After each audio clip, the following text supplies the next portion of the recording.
किसने भेजा बे तुझे यहाँ? शेर खुद के अलावा किसी और के ऑर्डर्स फॉलो नहीं करता। तुम जैसा कुत्ता नहीं हूँ मैं। मेरा नाम टाइगर है, यंग टाइगर। अब शराफत से कॉर्पोरेटर और उनकी फैमिली को मेरे हवाले कर दो, वरना बहुत धोऊंगा। ओ अच्छा, वॉशिंग पाउडर का एडवर्टाइजमेंट है क्या? यहाँ पर आके तो हम सबको धोएगा, इसे रगड़ के धो रे। रुको, अगर तुम सबने अपना इंश्योरेंस नहीं करवा रखा है तो बेहतर है मुझसे दूर रहो। टूटे हाथ पाँव का इलाज महंगा होता है। ठीक है, मैं तुम्हें एक ऑफर देता हूँ। किसी टपरी पर चाय पीते हैं, आराम से गप्पे लड़ाएंगे, बिल्कुल दोस्तों की तरह। तुम भी खुश और मैं भी खुश, फिर खुशी खुशी अपने घर जाएंगे। दूसरे ऑप्शन में तुम अपने हाथ पाँव मुझसे तुड़वाओगे और फिर मेरे पैर पकड़कर मुझसे जिंदगी की भीख मांगोगे, लेकिन मैं कुछ और ही करूंगा। ऐसा कुछ बोल जो समझ में आए। मैं तुम्हें और ज्यादा मारूंगा। हम क्या खड़े खड़े तेरा मुंह देखेंगे? ए मारो रे!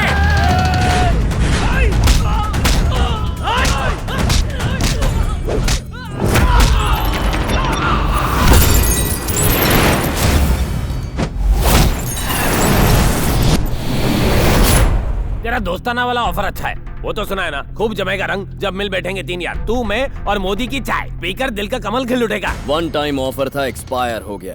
अब तू भी एक्सपायर हो जाएगा। भाई करना पड़ेगा। थर्ड अंपायर 2020 शुरू करो।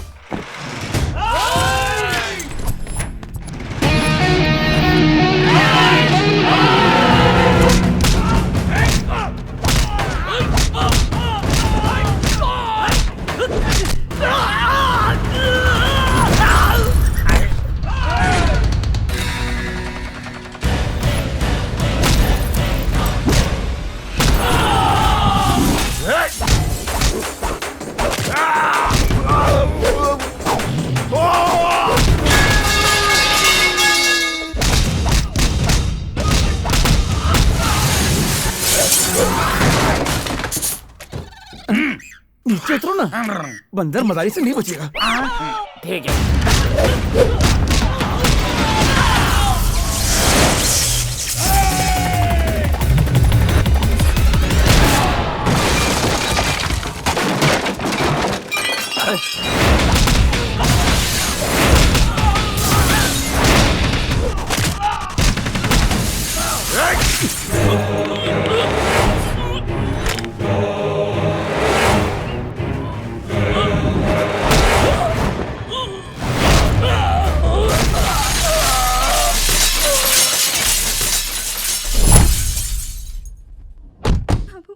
तारीफ में कुछ कहना चाहूंगा। तुम्हें बुलेट पर देखते ही समझ गया कि तुम बुलेट राजा हो। किसी को मारना हो तो बुलेट बन जाता है, और जब किसी को तबाह करना हो तो बुलडोजर। भैया रुकिए, पागल हो गए हैं क्या आप? मेयर नहीं बन पाया तो क्या फायदा, पागल हो जाऊंगा मैं। मेरी जिंदगी बर्बाद हो जाएगी। किसने किया ये सब? कौन था वो जिसने ये सब किया? कौन था वो? बोल कौन? मैं नहीं जानता भाई, इससे पहले उसे कभी नहीं देखा। दिखने में कैसा था? कैसे दिखता था? वो दिखने में शिकार करता हुआ टाइगर जैसा था। मुझे वो आदमी चाहिए, किसी भी हालत में चाहिए। लगता है ये उसे जानता है। मैं तुम्हें मुंह मांगी कीमत दूंगा, तुम जो चाहोगे दे दूंगा, सिर्फ उसका नाम बताओ। मेरा नाम ले सके इतनी हिम्मत तेरे किसी चमचे में नहीं। मैं वो हूँ जो यहाँ तेरा पॉलिटिक्स खत्म करने आया है। कौन हो तुम? नाम जानना जरूरी नहीं है, बस काम की 3 बातें याद रखना। नंबर 1, जिस मेयर की पोस्ट को पाने के लिए तू इतना तड़प रहा है वो तुझे कभी नहीं मिलेगी। नंबर 2, जिस नाम, इज्जत और शोहरत का तुझे इतना घमंड है, मैं उसकी धज्जियां उड़ा दूंगा। अरे सामने हो। तीसरी बात ये कि जब तेरी किस्मत खराब होगी तू मुझे सामने पाएगा। कौन है ये आदमी? ये है कौन? ये वो मॉम का फोन है। हाँ, हेलो। हाँ मॉम, कैसे हो बेटा? अपना ख्याल रख रहे हो ना? टाइम पर खाता हूँ, टाइम पर सोता हूँ। अभी भी सो ही रहा था। अभी तक? इस वक्त अमेरिका में रात के 12 बजे हैं मॉम, इंडिया में भी 12 बजे हैं। हाँ, दिन के। इसने तो इंडिया के दिन को अमेरिका की रात बना डाला। अरे चुप कर यार। ठीक है बेटा, अब तुम सो जाओ। Good night mom. Good night. तुम तो हमारे साथ छुट्टियां बिताने के लिए आए हो ना, ये मेयर के साथ झगड़ा क्यों कर लिया? तुमने माँ से झूठ क्यों कहा कि तुम यूएस में हो? मेरे गांव के लोग मुझे बहुत चाहते थे, वो मुझे अपने परिवार का सदस्य मानते थे। नमस्ते। कैसे हैं आप? ठीक है जी। बेटा वैसे तो हमारी बेटियों के लिए कई रिश्ते आए, लेकिन हमें तुम्हारे फैसले का इंतजार है। ये सब क्या है पापा? सब अपनी बेटियों का रिश्ता लेकर आए हैं। हमने तो कह दिया जो होगा तुम्हारी मर्जी से होगा। तुम्हारे जैसा दामाद पाकर कोई भी अपने आप को भाग्यशाली समझेगा। बेटा तुम हम में से किसी की भी बेटी से शादी के लिए हाँ कहो तो हम सबको बहुत खुशी होगी। अब सब तुम्हारे हाथ में है। मेरे हाथों में नहीं, मेरी माँ के हाथों में। मैंने अपनी माँ से वादा किया है कि इन्हीं की पसंद से शादी करूंगा। बताइए मॉम, इनमें से किसकी बेटी पसंद है? चिट्टी ही मेरी बहू बनेगी। चिट्टी मेरी दोस्त थी, हम एक साथ पले बड़े हैं। श्रीवल्ली में मेरे पापा के दोस्त रहते हैं धनंजय। चिट्टी उन्हीं की बेटी है। बचपन में ही मेरी शादी उससे तय हो गई थी। परिवार के सभी लोग इस रिश्ते से बहुत खुश थे। चिट्टी बड़ी होकर हमारे घर की बहू बनने वाली थी। अब निकलते हैं भाभी। अच्छा, चिट्टी मेरे पास आओ। मैं नहीं आऊंगी, मुझे आंटी के साथ ही रहना है। इसे 2-3 दिनों के लिए यहीं पर छोड़ दो ना। अच्छा ठीक अच्छा है। चलते। मालिक, धनंजय जी की कार का एक्सीडेंट हो गया है मालिक। भाभी, मुझे वचन दीजिए कि आप मेरी बेटी को माँ का प्यार देंगी और बड़ी होने पर अपने घर की बहू बनाएंगी। मैं तुम्हें वचन देती हूँ, चिट्टी मेरी बहू बनेगी। और उस दिन से मेरी मॉम ने चिट्टी को अपनी बेटी जैसा पाला। लेकिन एक दिन रामचंद्र जी, इन्होंने वादा किया था कि पंचायत का प्रेसिडेंट बनते ही ये जमीन के कागजात लौटा देंगे। आपके कहने पे हमने इन्हें प्रेसिडेंट बनाया था और इन्होंने हमारी जमीन फैक्ट्री बनाने के लिए किसी और को बेच दी। एक किसान की आंखें हमेशा आसमान की तरफ होती हैं और तुझ जैसे गलत इंसान की झुकी हुई होती हैं। तुम प्रेसिडेंट पद के लायक नहीं, अभी रिजाइन करो।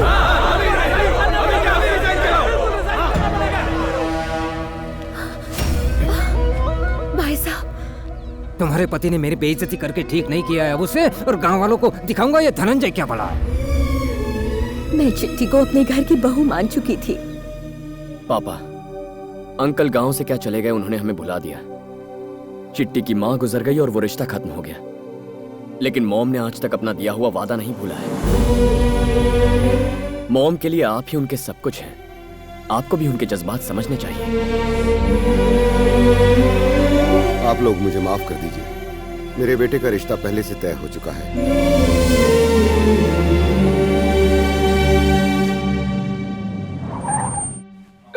अरे आइए आइए आइए।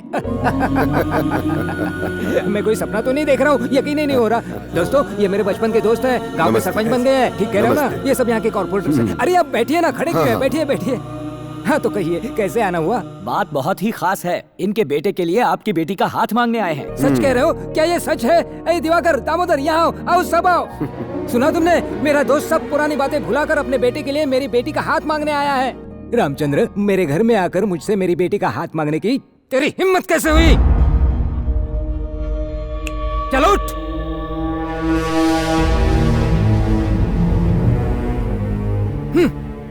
ये क्या रामचंद्र, पहले तो पूरे गांव के सामने मेरी बेइज्जती की और आज यहाँ मुंह उठाकर चले आए।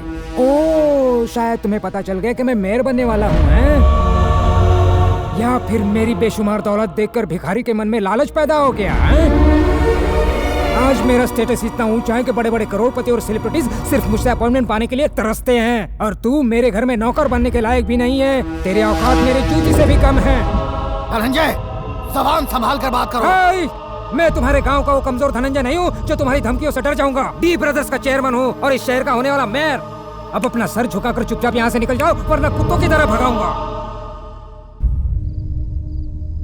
उसके अगले ही दिन उनसे झूठ कहकर कि मैं अमेरिका जा रहा हूँ, मैं सीधे यहाँ चला आया अपनी माँ का वचन पूरा करने, मेरे पापा के साथ हुई बेइज्जती का बदला लेने और चिट्टी को घर की बहू बनाने। कार्तिक, अगला प्रोजेक्ट मिलने तक हम लोग भी फ्री हैं। हम तेरे साथ आ सकते हैं, पर हमें करना क्या होगा? धनंजय को अपनी बेटी के स्टेटस का बहुत घमंड है, तो पहले घमंड ही तोड़ेंगे।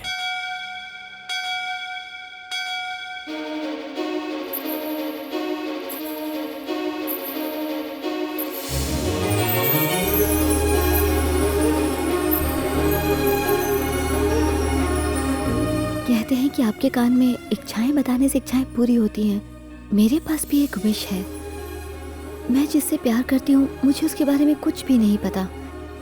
घर वाले मेरे लिए लड़का देख रहे हैं। इससे पहले कि ये लोग मेरी शादी करवाते, मुझे मेरे प्यार से मिलवा दो।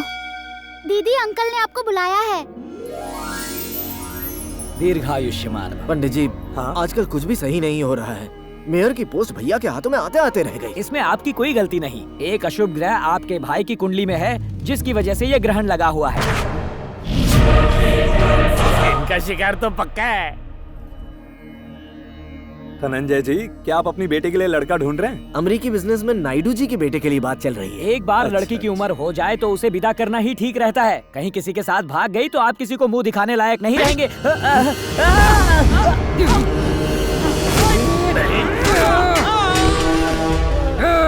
बिना हमारी रजामंदी के मेरी बेटी रुमाल भी नहीं खरीद सकती, समझे तुम? शादी हमारी मर्जी से ही होगी, वरना वो कुंवारी ही मर जाएगी। कोई लड़का अगर उससे प्यार करने की भूल करेगा तो उसकी हड्डी पसली तोड़ दूंगा, और अगर मेरी बेटी किसी से प्यार करेगी तो उसे वही के वही काट दूंगा। समझ गई ना? चिट्टी यहाँ एरोबिक्स के क्लासेस के लिए आती है। चल थोड़ी एक्सरसाइज कर लें। ठीक है कार्तिक।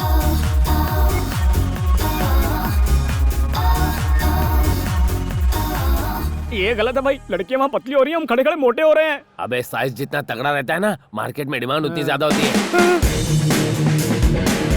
भाई टाइगर आ रहा है।